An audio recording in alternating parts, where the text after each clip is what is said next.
Hello everyone, welcome back to the channel. ಎಲ್ಲರೂ ಹೇಗಿದ್ದೀರಾ? Hope ಎಲ್ಲರೂ ಆರಾಮಾಗಿದ್ದೀರಾ ಅಂತ ಅಂದ್ಕೊಳ್ತೀನಿ. ನಾನು ಕೂಡ ತುಂಬಾ ಚೆನ್ನಾಗಿದ್ದೀನಿ. ಫ್ರೆಂಡ್ಸ್, ಇವತ್ತಿನ ವ್ಲಾಗು ತುಂಬಾ ರಿಕ್ವೆಸ್ಟೆಡ್ ವ್ಲಾಗು. ನನ್ನ ಲಾಸ್ಟ್ ವ್ಲಾಗ್ಸಲ್ಲಿ ಯೂಟ್ಯೂಬಲ್ಲಿ ಸಕ್ಸಸ್ ಹೇಗಾಗೋದು, 4000 ವಾಚ್ ಅವರ್ಸ್ ಬೇಗ ಹೇಗೆ ಕಂಪ್ಲೀಟ್ ಮಾಡೋದು ಅಂತ ವ್ಲಾಗ್ ಮಾಡಾಕಿದಾಗ ಸುಮಾರಷ್ಟು ಜನ ಕಮೆಂಟ್ ಮಾಡ್ತಾನೆ ಇದ್ದೀರಾ. ನಾನು ಅದಕ್ಕೆ ಯಾವುದಕ್ಕೂ ರೆಸ್ಪಾನ್ಸ್ ಮಾಡೋದಕ್ಕೆ ಆಗಿಲ್ಲ. ಸೊ ಅದಕ್ಕೋಸ್ಕರ ಇವತ್ತು ಈ ವಿಡಿಯೋನ ಮಾಡ್ತಾ ಇದ್ದೀನಿ. ಸೊ ಫ್ರೆಂಡ್ಸ್, ಇನ್ನೂ ಯಾರೆಲ್ಲ ವೀಡಿಯೋನ ಫಸ್ಟ್ ಟೈಮ್ ನೋಡ್ತಾ ಇದ್ರೆ ದಯವಿಟ್ಟು ಸಬ್ಸ್ಕ್ರೈಬ್ ಮಾಡ್ಕೊಂಡು ನೋಡಿ, ಹಾಗೆ ಬೆಲ್ಲೈಕನ್ನ ಕ್ಲಿಕ್ ಮಾಡಿ. ಇದರಿಂದ ನನ್ನ ನೆಕ್ಸ್ಟ್ ನೋಟಿಫಿಕೇಶನ್ ನಿಮಗೆ ಫಸ್ಟ್ ಬರುತ್ತೆ ಅಂತ ಹೇಳ್ತಾ ಬನ್ನಿ ವ್ಲಾಗ್ನ ಸ್ಟಾರ್ಟ್ ಮಾಡೋಣ. Friends, first and foremost thing, ನೀವು ಯೂಟ್ಯೂಬರ್ ಆಗಬೇಕು ಅಂತ ಅಂದರೆ ಮೇನ್ ಇಂಪಾರ್ಟೆಂಟ್ ಥಿಂಗ್ ಏನಪ್ಪ ಅಂತ ಅಂದರೆ ಕನ್ಸಿಸ್ಟೆನ್ಸಿ ಇದ್ದರೆ ಮಾತ್ರ ಆಗೋದಕ್ಕೆ ಸಾಧ್ಯ.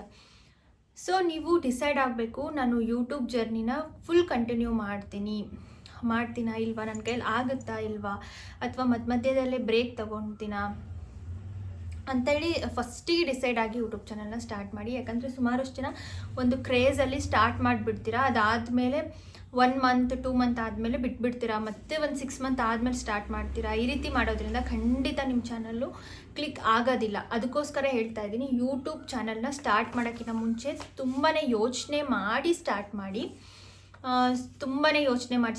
ಕನ್ಸಿಸ್ಟೆನ್ಸಿ ನಾನು ಕಂಟಿನ್ಯೂ ಮಾಡ್ತೀನಾ ಇಲ್ಲ ಅಂತ. ಸೊ ನಾನು ಇದೇ ಆಗಸ್ಟಲ್ಲಿ ನಾನು ಸ್ಟಾರ್ಟ್ ಮಾಡಿದ್ದು, ಆಗಸ್ಟ್ 8ಗೆ ಅಂತ ಅನಿಸುತ್ತೆ, 8ಗೋ 18ಗೋ ಅನಿಸುತ್ತೆ ಫಸ್ಟ್ ವ್ಲಾಗ್ ಹಾಕಿದ್ದು. ನಾನು ಮನಸ್ಸಲ್ಲಿ ಸ್ಟ್ರಾಂಗಾಗಿ ಡಿಸೈಡ್ ಆಗಿ ಏನಾದರೂ ಆಗಲಿ ನಾನು ಕಂಟಿನ್ಯೂ ಮಾಡ್ತೀನಿ, ನಾನು ಖಂಡಿತ ವ್ಲಾಗ್ಸ್ನ ಕೊಡ್ತೀನಿ ಅಂತ ಅಂದ್ಕೊಂಡು ನಾನು ಸ್ಟಾರ್ಟ್ ಮಾಡಿದ್ದು.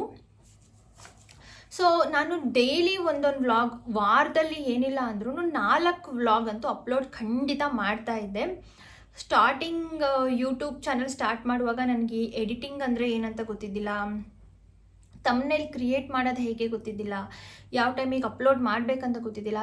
ಯಾರು ಕೂಡ ಹೇಳಲ್ಲ ಇಷ್ಟೊಂದು ಕ್ಲಿಯರಾಗಿ. ನಾನು ನನ್ನ ಒಂದು ಯೂಟ್ಯೂಬ್ ಜರ್ನಿಯಲ್ಲಿ ಸಕ್ಸಸ್ ಹೇಗೆ ತಂದ್ಕೊಂಡೆ ಅಂತ ನಾನು ಇದನ್ನೆಲ್ಲ ಅಂದರೆ ನನ್ನ ಚಾನಲಲ್ಲಿ ನನಗೆ ಹೋಗ್ತಾ ಗೊತ್ತಾಗಿದ್ದು, ಹಿಂಗೂ ಇದೆ ಅಂತ. ಸೊ ಅದಕ್ಕೋಸ್ಕರ ನಿಮಗೆ ಬಿಫೋರೇ ಗೊತ್ತಾಗಲಿ, ಪಾಪ ಯಾರೆಲ್ಲ ಯೂಟ್ಯೂಬರ್ಸ್ ಇದ್ದೀರಾ ತುಂಬ ಜನಕ್ಕೆ ತುಂಬಾ ಇನ್ಫಾರ್ಮೇಷನ್ ಗೊತ್ತಿರಲ್ಲ. ಸೊ ಅದಕ್ಕೋಸ್ಕರನೇ ನಾನು ವ್ಲಾಗ್ಸ್ ಮಾಡಿ ಆಗ್ತಾ ಇರೋದು. ನನ್ನ ಈ ವ್ಲಾಗ್ಸಿಂದ ತುಂಬ ಜನಕ್ಕೆ ಹೆಲ್ಪ್ ಆಗಿದೆ, ನೀವೆಲ್ಲ ಕಮೆಂಟ್ ಮಾಡಿದ್ದೀರಾ. So thank you so much ಅಂತ ಹೇಳ್ತಾ, ಸೊ ಸ್ಟಾರ್ಟಿಂಗು ನಾನೇನು ಮಾಡ್ತಾ ಇದ್ದೆ ಅಂದರೆ ವೀಡಿಯೋಸ್ನ ಸ್ಟಾರ್ಟಿಂಗು ಹಾಕ್ತಾ ಇದ್ದೆ. ಅಂದರೆ ನಾನು ಹೆಂಗೆ ಅಂದರೆ ವೀಡಿಯೋನ 5 ನಿಮಿಷದ ಒಳಗಡೆ 3 ನಿಮಿಷ 4 ನಿಮಿಷ ಈ ರೀತಿ ವೀಡಿಯೋನ ಮಾಡ್ತಾಯಿದ್ದೆ. 5 ನಿಮಿಷ 10 ನಿಮಿಷದ ಒಳಗಡೆನೇ ವೀಡಿಯೋ ಮಾಡ್ತಾಯಿದ್ದೆ. ಸೊ ಇದು ಮಾಡಿದ್ದು ನಾನು ಫಸ್ಟ್ ಮಿಸ್ಟೇಕು. ಯಾಕಂತ ಅಂದರೆ ನಿಮಗೆ ವಾಚ್ ಅವರ್ಸ್ ಬೇಕು, ಎಲ್ಲಿವರೆಗೂ ಮಾನಿಟೈಸೇಷನ್ ಆಗೋವರೆಗೂ ನಿಮಗೆ ವಾಚ್ ಅವರ್ಸ್ ಅನ್ನೋದು ತುಂಬಾ ಇಂಪಾರ್ಟೆಂಟ್ ಮ್ಯಾಟರ್ ಆಗುತ್ತೆ. ಸೊ ಹಾಗಾಗಿ ನೀವು ವಿಡಿಯೋನ ಮಿನಿಮಮ್ 20 ನಿಮಿಷ ಇಲ್ಲ 15 ನಿಮಿಷದ ಮೇಲೆ 20 ನಿಮಿಷದ ಮೇಲೆ ಮಾಡಿ. ತೀರಾ ಅಂದರೆ ತುಂಬಾ 30 ನಿಮಿಷ ಹಿಂಗೆಲ್ಲ ಮಾಡೋಕ್ಕೆ ಹೋಗ್ಬಿಡಿ. 20ರಿಂದ 25 ನಿಮಿಷ ಇಲ್ಲ 15, 18 ನಿಮಿಷ 20 ನಿಮಿಷ ಈ ರೀತಿ ವಿಡಿಯೋ ಮಾಡೋದ್ರಿಂದ ನಿಮಗೆ ವಾಚ್ ಅವರ್ಸ್ ಬೇಗ ಕಂಪ್ಲೀಟ್ ಆಗುತ್ತೆ. ಅದು ಹೇಗೆ ಅಂತ ನಾನು ಹೇಳ್ತೀನಿ. ಸಪೋಸ್ ನೀವು 5 ನಿಮಿಷದ್ದು ವಿಡಿಯೋ ಮಾಡಿದ್ದೀರಾ ಅಂತ ಅಂದರೆ 5 ನಿಮಿಷದ ವಿಡಿಯೋಗೆ 1 ವಾಚ್ ಅವರ್ ಅಂತ ಅಂದರೆ 60 ಮಿನಿಟ್ಸ್ ಅಂದರೆ 60 ನಿಮಿಷ ಆ ವಿಡಿಯೋನ ನೋಡಿದರೆ ಮಾತ್ರ ನಿಮಗೆ 1 ವಾಚ್ ಅವರ್ ಸಿಗುತ್ತೆ. 5 ನಿಮಿಷದ ವಿಡಿಯೋನ ಹಾಗಾದರೆ ಎಷ್ಟು ಜನ ನೋಡಬೇಕಾಗುತ್ತೆ? ಸೊ 5 ನಿಮಿಷದ ವಿಡಿಯೋನ ನೀವು ಎಷ್ಟು 12 ಜನ 12 ಜನ ನೋಡಬೇಕು. 5 ನಿಮಿಷದ ವೀಡಿಯೋನ 12 ಜನ, ಅದು ಸ್ಕಿಪ್ ಮಾಡಲಿಲ್ದಂಗೆ. ನೀವು 5 ನಿಮಿಷದ ವೀಡಿಯೋ ಹಾಕಿದ್ದೀರಾ ಅಂದರೆ ಕಂಪ್ಲೀಟಾಗಿ 5 ನಿಮಿಷನೂ ಸ್ಕಿಪ್ ಮಾಡಲಿಲ್ದಂಗೆ ನೋಡಿದರೆ ಮಾತ್ರ ನಿಮಗೆ 1 ವಾಚ್ ಅವರ್ ಸಿಗುತ್ತೆ. ಅದರಲ್ಲೂ ಒಂಚೂರು ಸ್ಕಿಪ್ ಮಾಡಿದರೂ ಯೂಟ್ಯೂಬ್ ಅವ್ರಿಗೆ ಅದು ಗೊತ್ತಾಗುತ್ತೆ, ಆ ವಾಚ್ ಅವರ್ನ ಅವರು ಕನ್ಸಿಡರ್ ಮಾಡಲ್ಲ. ಅದೇ 20 ನಿಮಿಷದ ವೀಡಿಯೋ ಆದರೆ ಬರೀ 3 ಜನ ನೋಡಿದರೆ ಸಾಕು, ನಿಮಗೆ 1 ವಾಚ್ ಅವರ್ ಸಿಕ್ಬಿಡುತ್ತೆ ಅಲ್ವಾ. ಸೊ ಹಾಗಾಗಿ ನೀವು ಯೂಟ್ಯೂಬ್ ಸ್ಟಾರ್ಟ್ ಮಾಡೋಕ್ಕರೇ ಡಿಸೈಡ್ ಆಗಿ ಯಾವುದೇ ವಿಡಿಯೋ ಆಗಿರಲಿ 20 ನಿಮಿಷದ ಮೇಲೆ ಮಾಡ್ತೀನಿ. ನೀವು ಇನ್ ಕೇಸ್ ಮಾನಿಟೈಸೇಷನ್ ಆಗದೇ ಇರೋರು ಆದಮೇಲೂ ಕೂಡ ಮಾನಿಟೈಸೇಷನ್ ಆದಮೇಲೂ ಕೂಡ ನೀವು 20 ನಿಮಿಷಕ್ಕಿಂತ ಜಾಸ್ತಿನೇ ವಿಡಿಯೋ ಮಾಡಬೇಕು ಅಂತ ಮೈಂಡಲ್ಲಿ ಸೆಟ್ ಮಾಡಿಕೊಂಡ್ರೆ ನಿಮ್ಗೆ ತುಂಬಾ ಒಳ್ಳೆಯದು. ಯಾಕಂದರೆ ವಾಚ್ ಅವರ್ಸು ಬೇಗ ಕಂಪ್ಲೀಟ್ ಆಗುತ್ತೆ ಆ್ಯಂಡ್ ಪೇಮೆಂಟು ಜಾಸ್ತಿ ಬರುತ್ತೆ. ನನಗೆ ವಾಚ್ ಅವರ್ಸ್ ಕಂಪ್ಲೀಟ್ ಆದಮೇಲೂ ಕೂಡ ನಾನು ಮಿಸ್ಟೇಕ್ ಮಾಡಿ ಪೇಮೆಂಟ್ನ ಕಡಿಮೆ ತೊಗೊಂಡಿದ್ದೀನಿ, ಹಾಗಾಗಿ ಹೇಳ್ತಾ ಇದ್ದೀನಿ. ಸೊ ಇನ್ನು ನೆಕ್ಸ್ಟು ಪಾಯಿಂಟಿಗೆ ಬರೋದಾದರೆ, ವಿಡಿಯೋನ ನಾನೇನು ಮಾಡ್ತಾ ಇದ್ದೆ ಅಂದರೆ, ಯಾವ ಟೈಮ್ ಬೇಕೋ ಅದೇ ಟೈಮ್ಗೆ ಅಪ್ಲೋಡ್ ಮಾಡಿಬಿಡ್ತಾ ಇದ್ದೆ. ಫಾರ್ ಎಕ್ಸಾಂಪಲ್, ಇವಾಗ ನಮ್ಮದು ಹಳ್ಳಿ ಆಗಿರೋದ್ರಿಂದ ನನಗೆ ಇಲ್ಲಿ ನೆಟ್ವರ್ಕೇ ಸಿಗ್ತಾ ಇದ್ದಿದ್ದಿಲ್ಲ. ವಿಡಿಯೋ ಅಪ್ಲೋಡ್ ಮಾಡಬೇಕಾದ್ರೆ ತುಂಬಾ ಕಷ್ಟ ಆಗ್ತಾಯಿತ್ತು. ನನ್ನ ಹಸ್ಬೆಂಡು ನಮ್ಮ ಊರ ಹತ್ರ ಒಂದು ಬೆಟ್ಟ ಇದೆ, ಅದ್ರ ಮೇಲ್ಗಡೆ ಎಲ್ಲ ತಗೊಂಡೋಗಿ ಮೊಬೈಲ್ ಇಟ್ಕೊಂಡು ಟವರ್ ಎಲ್ಲಿದೆ ಅಲ್ಲಿ ತೊಗೊಂಡೋಗಿ ನನಗೆ ವಿಡಿಯೋ ಅಪ್ಲೋಡ್ ಮಾಡ್ಕೊಂಬಂದು ಕೊಟ್ಟಿದ್ದಾರೆ. ನಿಜವಾಗ್ಲೂ ತುಂಬ ಕಷ್ಟಪಟ್ಟಿದ್ದೀನಿ. ವಿಡಿಯೋ ಅಪ್ಲೋಡ್ ಮಾಡೋದಕ್ಕೆ ನೆಟ್ವರ್ಕೇ ಇರ್ತಾ ಇದ್ದಿದ್ದಿಲ್ಲ. ಬಟ್ ಇವಾಗ ಆ ಪ್ರಾಬ್ಲಮ್ ಇಲ್ಲ, ಯಾಕಂದರೆ ನಮ್ಮ ಊರಲ್ಲಿ ಎಲ್ಲರೂ ವೈಫೈ ಹಾಕ್ಸ್ಕೊಂಡಿದ್ದಾರೆ. ಸೊ ಹಂಗಾಗಿ ನಮ್ಮ ಮನೆಯಲ್ಲೂ ವೈಫೈ ಹಾಕ್ಸ್ಕೊಂಡಿದ್ದೀವಿ. ಸೊ ಇವಾಗ ನೆಟ್ವರ್ಕಿನ ಪ್ರಾಬ್ಲಮ್ ಏನಿಲ್ಲ. ಇನಿಷಿಯಲ್ ಡೇಸಲ್ಲಿ ಏನಾಗ್ತಾ ಇತ್ತು ಅಂದರೆ ನೆಟ್ವರ್ಕ್ ಪ್ರಾಬ್ಲಮ್ ಇರ್ತಾ ಇತ್ತು. ನಾನು ನನ್ನ ವಿಡಿಯೋನ ಅಪ್ಲೋಡ್ ಮಾಡಬೇಕು ಅಂದರೆ ಮಿನಿಮಮ್ ಅಂದರೂ ಒಂದು ದಿನ ಬೇಕಾಗ್ತಿತ್ತು, ಇಲ್ಲ ಹಾಫ್ ಡೇ ಅಂತೂ ಬೇಕಾಗ್ತಿತ್ತು ಅಪ್ಲೋಡಿಗೆ ಇಟ್ಟರೆ. ಸೊ ನಾನೇನು ಮಾಡ್ತಾಯಿದ್ದೆ, ಯಾವುದು ಬೇಕೋ ಆ ಟೈಮಿಗೆ ಅಪ್ಲೋಡ್ ಮಾಡ್ತಾಯಿದ್ದೆ. ಸಂಜೆ ಅಪ್ಲೋಡ್ ಆಯಿತಾ, ಸಂಜೆನೇ 5 ಗಂಟೆ, 5:30, 6 ಗಂಟೆ, 7 ಗಂಟೆಗೆ ಆ ಟೈಮಲ್ಲೇ ನಾನು ಪಬ್ಲಿಕ್ ಮಾಡಿಬಿಡ್ತಾ ಇದ್ದೆ. ಅದು ಮಾಡಿದ್ದು ಮೋಸ್ಟ್ ಬಿಗ್ಗೆಸ್ಟ್ ಮಿಸ್ಟೇಕ್ ಅಂತಲೇ ಹೇಳ್ಬೋದು. ಸೊ ನೀವು ಯಾವತ್ತೇ ಆಗಲಿ ವಿಡಿಯೋ ಅಪ್ಲೋಡ್ ಮಾಡೋಕ್ಕಿಂತ ಮುಂಚೆನೇ ಪ್ರೀ ಪ್ಲ್ಯಾನಿಂಗ್ ಮಾಡ್ಕೊಂಡಿರ್ರಿ. ಯಾಕಂದರೆ ವಿಡಿಯೋನ ನೀವು ಕರೆಕ್ಟಾಗಿ ಮಧ್ಯಾಹ್ನ 12 ಗಂಟೆ ಅಥವಾ 10 ಗಂಟೆ ಮೇಲೆ, 11, 12 ಗಂಟೆ, 1 ಗಂಟೆ ಒಳಗಡೆ ಹಾಕಿ. ಅದು ಆಗಲಿಲ್ಲ ಅಂದರೆ ನೀವು ಮಧ್ಯಾಹ್ನ 3 ಗಂಟೆ ಒಳಗಡೆ ಅಂತೂ ಆಗೋದಕ್ಕೆ ಟ್ರೈ ಮಾಡಿ. ಯಾಕಂದರೆ ಈ ಟೈಮಲ್ಲಿ ಹಾಕಿರೋ ವೀಡಿಯೋಸ್ಗೆ ವ್ಯೂಸ್ ತುಂಬಾ ಜಾಸ್ತಿ ಬರುತ್ತೆ. ಸೊ ನೀವು ಬೇಕಾದ್ರೆ ಅಬ್ಸರ್ವ್ ಮಾಡಿ ನೋಡಿ, ಬೆಳಗ್ಗೆ 10 ಗಂಟೆ ಒಳಗಡೆ ಒಂದು ಟೈಮ್ ಹಾಕಿ ನೋಡಿ, ಸಾಯಂಕಾಲ 5 ಗಂಟೆ ಮೇಲೆ ಒಂದು ಟೈಮ್ ಹಾಕಿ ನೋಡಿ, ಖಂಡಿತ ನಿಮಗೆ ವ್ಯೂಸ್ ಬರೋದಿಲ್ಲ. ಸೊ ಅದಕ್ಕೋಸ್ಕರ ನೀವು ವಿಡಿಯೋನ ಆದಷ್ಟು ಮಧ್ಯಾಹ್ನ 12 ಗಂಟೆ ಒಳಗಡೆ, 10 ಗಂಟೆ ಮೇಲ್ಗಡೆ ಅಪ್ಲೋಡ್ ಮಾಡೋದಕ್ಕೆ ಟ್ರೈ ಮಾಡಿ. ನನಗೆ ಮುಂಚೆ ಗೊತ್ತಿದ್ದಿಲ್ಲ, ಸುಮಾರಷ್ಟು ದಿನ ಅಂದರೆ ಸುಮಾರಷ್ಟು ತಿಂಗಳೇ ನಾನು ಈ ರೀತಿ ಮಿಸ್ಟೇಕ್ಸ್ನ ಮಾಡಿದ್ದೀನಿ. ಆ್ಯಂಡ್ ನಿಮಗೆ ಕೆಲವೊಬ್ಬರು ಯಾರೋ ಕೇಳಿದರೆ 10K ಸಬ್ಸ್ಕ್ರೈಬರ್ಸ್ ಕಂಪ್ಲೀಟ್ ಮಾಡಬೇಕಂದ್ರೆ ಏನು ಮಾಡಬೇಕು?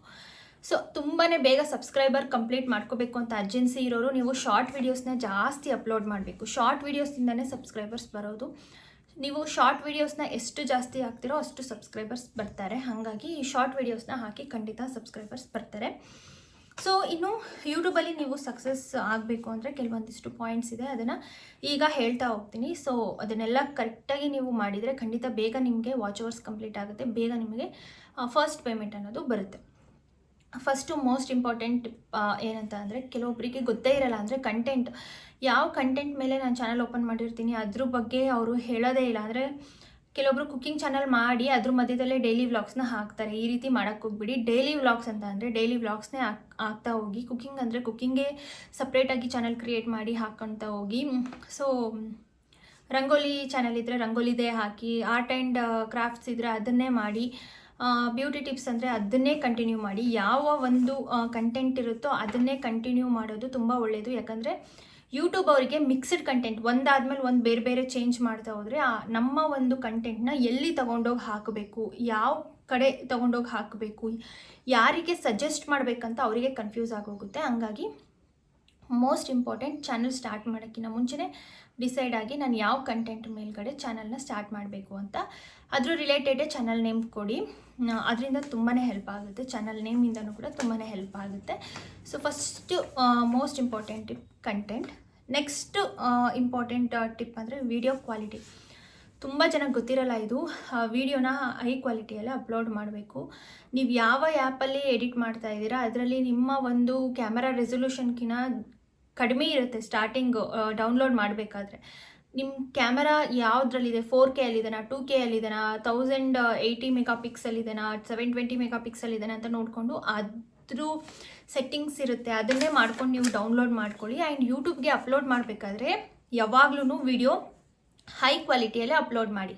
ನೀವು ಯೂಟ್ಯೂಬಲ್ಲಿ ಸೆಟ್ಟಿಂಗ್ಸಲ್ಲಿ ಹೋಗ್ಬಿಟ್ಟು ವಿಡಿಯೋ ಪ್ರಿಫರೆನ್ಸ್ ಅಂತ ಇರುತ್ತಲ್ಲ, ಅಲ್ಲಿ ಹೈ ಕ್ವಾಲಿಟಿ ಅಂತಲೇ ಯಾವಾಗಲೂ ಸೆಲೆಕ್ಟ್ ಮಾಡಿರಿ. ಯಾಕಂದರೆ ಅದರಲ್ಲಿ ಯಾವಾಗಲೂ ಅವರು ಹೈ ಕ್ವಾಲಿಟಿಗೆ ಸೆಲೆಕ್ಟ್ ಮಾಡಿರಲ್ಲ. ಅವರಷ್ಟಿಗೆ ಅವರೇ ಒಂದು ಮೀಡಿಯಮ್ ಇಲ್ಲ ಲೋ ಕ್ವಾಲಿಟಿಯಲ್ಲೇ ಅವರು ಸೆಟ್ಟಿಂಗ್ ಬಟನ್ನ ಆನ್ ಮಾಡಿರ್ತಾರೆ. ನೀವು ಹೋಗಿ ಅದನ್ನು ಚೇಂಜ್ ಮಾಡ್ಕೋಬೇಕಾಗುತ್ತೆ.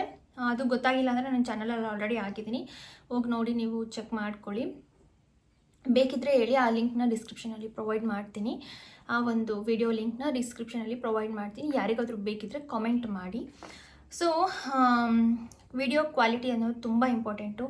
ವಿಡಿಯೋ ಕ್ವಾಲಿಟಿ ಇಲ್ಲ ಅಂದರೆ ಜನ ಯಾರೂ ನೋಡೋದಿಲ್ಲ ನಿಮ್ಮ ಒಂದು ವಿಡಿಯೋನ. ಹಾಗಾಗಿ ದಯವಿಟ್ಟು ಒಂದು ಕಡಿಮೆ ರೇಟಿಂದಾದರೂ ಕೂಡ ರಿಂಗ್ ಲೈಟ್, ಟ್ರೈಪೋಡ್ನ ಯೂಸ್ ಮಾಡಿ ವಿಡಿಯೋನ ಶೂಟ್ ಮಾಡಿ. ಆ್ಯಂಡ್ ಎಡಿಟಿಂಗ್ ಮಾಡುವಾಗಲೂ ಅಷ್ಟೇ ತುಂಬಾ ಚೆನ್ನಾಗಿ ಎಡಿಟಿಂಗ್ ಮಾಡಿ, ಕ್ಲಾರಿಟಿ ಇರಲಿ, ಎಲ್ಲೆಲ್ಲಿ ಸ್ಟಾಪ್ ಮಾಡಬೇಕೋ ಅಲ್ಲೆಲ್ಲಿ ಸ್ಟಾಪ್ ಮಾಡಿಕೊಂಡು ಎಡಿಟಿಂಗ್ ಮಾಡೋದ್ರಿಂದ ತುಂಬಾ ಒಳ್ಳೆಯದು.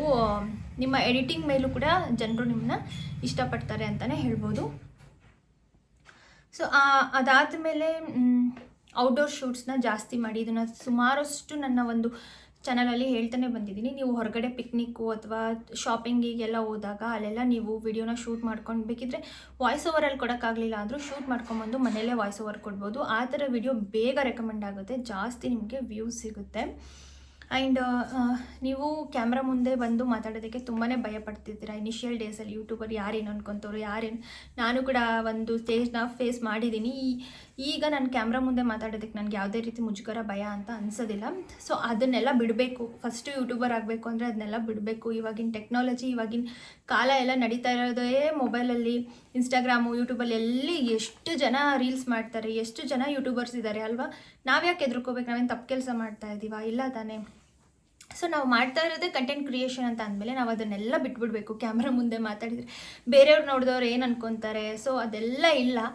ನಿಜವಾಗ್ಲೂ ಅನ್ಕೊಳೋರು ಏನಾದರೂ ಅಂದ್ಕೊಳ್ಳಿ, ನೀವೇ ತಪ್ಪು ಕೆಲಸ ಮಾಡ್ತಾ ಇಲ್ವಲ್ಲ. ಸೊ ನಿಮ್ಮ ಫೋಕಸ್ ಏನಿದ್ರು ಕೂಡ ನಿಮ್ಮ ಒಂದು ಚಾನಲ್ ಗ್ರೋತ್ ಮೇಲ್ಗಡೆ ಅಷ್ಟೇ ಇರಬೇಕು. ಸೊ ದಯವಿಟ್ಟು ಕ್ಯಾಮ್ರಾ ಮುಂದೆ ಬಂದು ಮಾತಾಡೋದಕ್ಕೆ ಟ್ರೈ ಮಾಡಿ. ಸ್ವಲ್ಪ ಕ್ಲಿಪ್ಪಿಂಗ್ಸ್ ಆದ್ರೂ ಕೂಡ ನಿಮ್ಗೆ ತುಂಬಾ ಬೇಗ ಜನರಿಗೆ ಅಟ್ರ್ಯಾಕ್ಟ್ ಆಗ್ತೀರಾ, ತುಂಬ ಬೇಗ ರೀಚ್ ಆಗ್ತೀರಾ ಅಂತಲೇ ಹೇಳ್ತೀನಿ.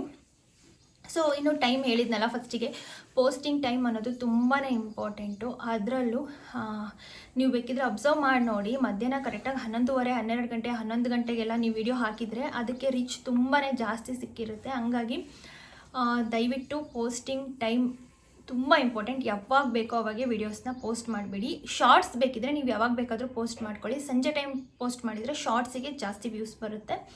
ಲಾಂಗ್ ವಿಡಿಯೋಸ್ನ ಮಾತ್ರ ದಯವಿಟ್ಟು ನೋಡಿಕೊಂಡು, ಪೋಸ್ಟಿಂಗ್ ಟೈಮ್ನ ನೋಡಿಕೊಂಡು ಪೋಸ್ಟ್ ಮಾಡಿದರೆ ತುಂಬಾ ಒಳ್ಳೆಯದು. And playlist end screen I ಕಾರ್ಡ್ಸ್ನ ಹಾಕೋದನ್ನು ಮರಿಬೇಡಿ. ಪ್ರತಿಯೊಂದು ವೀಡಿಯೋಗೂ ಕೂಡ ನೀವು ಪ್ಲೇಲಿಸ್ಟ್ನ ಕ್ರಿಯೇಟ್ ಮಾಡಬೇಕಾಗುತ್ತೆ. ಆ್ಯಂಡ್ ಎಂಡ್ ಸ್ಕ್ರೀನ್ನ ಹಾಕಬೇಕಾಗುತ್ತೆ. ಆ್ಯಂಡ್ ಐ ಕಾರ್ಡ್ಸ್ನ ಹಾಕಿ. ಸೊ ಇದರಿಂದ ನಿಮ್ಮ ಬೇರೆ ವ್ಲಾಗ್ಸ್ ಯಾವೆಲ್ಲ ರೆಕಮೆಂಡ್ ಆಗಿರಲ್ವಲ್ಲ, ಅದು ಕೂಡ ರೆಕಮೆಂಡ್ ಆಗೋ ಚಾನ್ಸಸ್ ತುಂಬಾ ಇರುತ್ತೆ. ಹಾಗಾಗಿ end screen, playlist and I cards must and should ಹಾಕಿ ಅಂತ ಹೇಳ್ತಾ ಇದ್ದೀನಿ. ಡಿಸ್ಕ್ರಿಪ್ಷನ್ ತುಂಬ ಜನ ಬರೆಯಲ್ಲ. ಆ್ಯಂಡ್ ಏನು ಬರಿಬೇಕಂತ ಗೊತ್ತಿರಲ್ಲ, ಪೇಜ್ ಗಟ್ಟಲೆ ಹಾಕಿರ್ತಾರೆ. ಡಿಸ್ಕ್ರಿಪ್ಷನಲ್ಲಿ ನೀವು ಚಾನಲಲ್ಲಿ ಏನು ಇನ್ಫಾರ್ಮೇಷನ್ ಕೊಡ್ತಾ ಇದ್ದೀರಾ ಅನ್ನೋದನ್ನ ಅಷ್ಟೇ ಬರೀರಿ. ಟ್ಯಾಗ್ಸ್ಗಿನ ಡಿಸ್ಕ್ರಿಪ್ಷನ್ ಅನ್ನೋದು ತುಂಬ ಇಂಪಾರ್ಟೆಂಟ್ ಆಗುತ್ತೆ ನಿಮ್ಮ ಒಂದು ವಿಡಿಯೋ ವೈರಲ್ ಆಗೋದಕ್ಕೆ. ಹಾಗಾಗಿ ನೀವು ಏನು ಮಾತಾಡ್ತೀರಾ, ನಿಮ್ಮ ಒಂದು ವ್ಲಾಗಲ್ಲಿ ಯಾವ ಇನ್ಫಾರ್ಮೇಷನ್ ಕೊಡ್ತಾ ಇದ್ದೀರಾ ಅನ್ನೋದನ್ನು ಡಿಸ್ಕ್ರಿಪ್ಷನಲ್ಲಿ ಬರೀರಿ. ನಿಮಗೆ ಗೊತ್ತಾಗಿಲ್ಲ ಅಂದರೆ ನೀವು ಟೈಟಲ್ ಏನು ಕೊಟ್ಟಿರ್ತೀರಲ್ಲ ಅದನ್ನೇ ಕಾಪಿ ಪೇಸ್ಟ್ ಮಾಡಿ ಡಿಸ್ಕ್ರಿಪ್ಷನಲ್ಲಿ. ಆ್ಯಂಡ್ ಒಂದು ಹ್ಯಾಶ್ಟ್ಯಾಗ್ ಹಾಕಿ ನಿಮ್ಮ ಚಾನಲ್ ನೇಮ್ ಕೊಟ್ಟಿರಿ.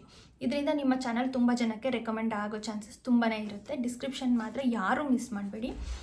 ಆ್ಯಂಡ್ ನೆಕ್ಸ್ಟು ಟ್ಯಾಗ್ಸ್ ಕೂಡ ಅಷ್ಟೇ. ನೀವು ಯಾವ ಒಂದು ಟಾಪಿಕ್ ಬಗ್ಗೆ ಮಾತಾಡ್ತಾ ಇದ್ದೀರಲ್ಲ ಅದ್ರ ರಿಲೇಟೆಡೇ ಟ್ಯಾಗ್ಸ್ನ ಹಾಕ್ತಾ ಹೋಗಿ. ಒಂದು 20 ಟ್ಯಾಗ್ಸ್ ಅಂತೂ ಸ್ಟಾರ್ಟಿಂಗ್ ಡೇಸಲ್ಲಿ ಹಾಕಿದರೆ ತುಂಬಾ ಒಳ್ಳೆಯದು. ಸೊ 20 ಅಬೌವ್ ಟ್ಯಾಗ್ಸ್ ಹಾಕೋದ್ರಿಂದ ನಿಮಗೆ ತುಂಬಾ ಒಳ್ಳೆಯದು.